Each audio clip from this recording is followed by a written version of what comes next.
கடமை. ஆனால் முதல்வர் அவர்கள் இதில் அரசியல் செய்து, ஏன்னா வெயில் ராமேஸ்வரத்தில் அதிகமாக இருக்குன்னு ஊட்டிக்கு போயிட்டார். ராமேஸ்வரத்தில் வெயில் 40 டிகிரின்னு எனக்கு நல்ல வெயில். அதனால் முதலமைச்சருக்கு வெயில் தாங்காதார். அதனால் நேராக வண்டியை ஊட்டிக்கு வர்றா அப்படின்னு சொல்லிட்டு ஊட்டி குளிரில் போய் இதமாக பதமாக இருக்கலாம்னு அங்கே போயிட்டார்.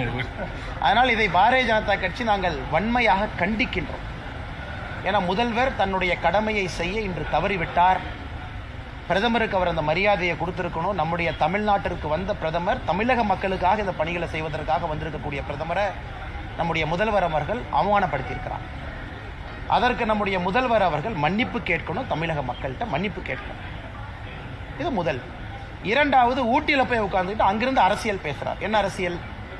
இங்கே வந்திருக்கக்கூடிய பிரதமர் டீலிமிட்டேஷனை பற்றி பேசணும், தொகுதி மறுசீராய்வை பற்றி பிரதமர் பேசணும். பேசினீங்கன்னா பிரதமருடைய வண்டியை நான் டேக் ஆஃப் ஆகவே விட மாட்டேன் அப்படிங்கிற மாதிரி பேசிட்டு இருக்கார்.